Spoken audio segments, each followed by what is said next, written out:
আমি আর পারতাছি না রে ভাই, আমি আর পারতাছি না, আর আমি এই টর্চারটা নিতে পারতাছি না, আমি আর নিতে পারতাছি না।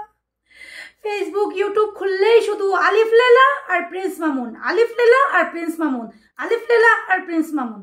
আলিফ লেলা বলতে তো বুঝতেন, ব্লু ফেরি লেলার কথাই আমি বলতাছি, ব্লু ফেরি লেলা আর প্রিন্স মামুন। ওদের ঝগড়া নিয়ে পুরো ফেসবুকটা হেগে দিয়েছে রে ভাই। ফেসবুকটা ওপেন করা যায় না, ইউটিউবটা ওপেন করা যায় না, এই দুজনের শুধু কন্ট্রোভার্সি, এই দুজনের শুধু কন্ট্রোভার্সি। আমি আর পারছি না রে ভাই, আমার মাথা ঘুরাচ্ছে। আমি এবার বিদায় নিয়ে নেবো ফেসবুক আর ইউটিউব থেকে, আমি আর আসছি না। এইগুলো যতদিন কন্ট্রোভার্সি বন্ধ হচ্ছে না আমি তো আসছি না। মানে মাথাটা ভন ভন করছে ভাই, কি অবস্থা শুরু হচ্ছে এটা। কয়েকদিন আগে ট্রেন্ডিংয়ে ছিল মোয়ে মোয়ে মোয়ে মোয়ে, তারপরে ট্রেন্ডিংয়ে হয়ে গেল so beautiful so elegant just looking like a wow. আর এখন ট্রেন্ডিংয়ে চলছে প্রিন্স মামুন আর আলিফ লেলার প্রেমের ঘটনা, আলিফ লেলার প্রেমের ঘটনা। এটা কিন্তু ঠিক, সোশ্যাল প্ল্যাটফর্মে যদি নিজেকে ভাইরাল করতে চাও তাহলে এমন একটা কাজ করতে হবে যেটা নিয়ে তোমার কন্ট্রোভার্সি সারা জীবন পর্যন্ত থাকে। যেমন আলিফ লেলার মতো মেয়ে একটা হাঁটুর বয়সী ছেলেকে প্রেম করছে, আর প্রেম করার ফলটাও পেয়ে গেছে, তোমরা তো দেখতে পেয়েছো নিশ্চয়ই। আর আবার শুনতে পাচ্ছি কি ওদের মধ্যে মিটমাটও হয়ে গেছে। আমাদের ইন্ডিয়া থেকে স্পেশালি স্যান্ডি সাহা গিয়েছেন, উনি তো সব কিছুতে নাক গলান। তো এবার তিনি প্রিন্স মামুনের ঘরে গিয়ে আলিফ লেলা এবং প্রিন্স মামুনের সাথে মিল করিয়ে দিয়ে এসেছেন।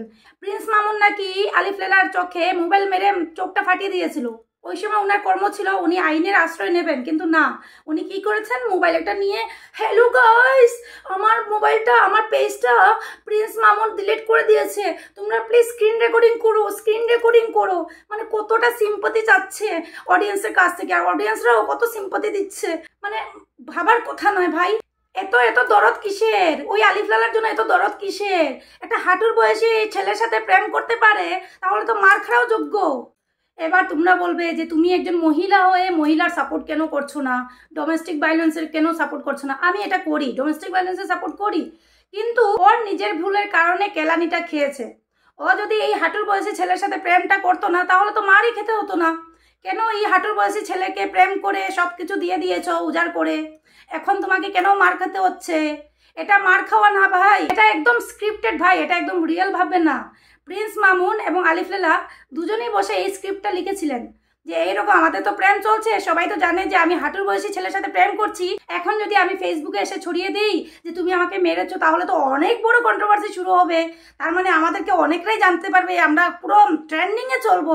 তো এই ওদের দুজনের প্ল্যান অনুযায়ী ওরা এই স্ক্রিপ্টেড নাটকটা করেছে, বুঝলে, এই স্ক্রিপ্টেড নাটকটা করেছে। আর তার কারণে আজকে ট্রেন্ডিংয়ে ওদের নাম দিয়ে চলছে। ফেসবুক ইউটিউব ওপেন করলেই শুধু প্রিন্স মামুন আর লেলা, প্রিন্স মামুন আর লেলা, প্রিন্স মামুন আর লেলা, মানে পুরো ফেসবুক ইউটিউব ভরে দিয়েছে ভাই, ভরে দিয়েছে। আর কিছু দেখার ক্ষমতা নেই আমাদের, এত কিছু করেছে ওরা। আমার কথা হলো এত কেলানি খেয়েছিস, খেয়েও তুই প্রিন্স মামুনকে কিভাবে তুই মাফ করতে পারিস সেটাই তো আমি বুঝতে পারলাম না। কি মানসিকতা রে ভাই, কিভাবে তুই মাফ করতে পারলি? প্রিন্স মামুন ওনাকে একবার সরি বলেছেন আর উনি গলতে গলতে শেষ, উনি হাসছেন, এমনি মুচকি মুচকি করে হাসছিলেন। মানে ওইখানে তো ওনার সব রাগ অভিমান শেষ হয়ে গেছে, ওইখানে উনি সব রাগ অভিমান শেষ করে দিয়েছেন প্রিন্স মামুনের এই সরি বলাতে। মানে এতটা স্ক্রিপ্টেড স্টোরি তোমরা দেখলেই হয়তো বুঝতে পারবা।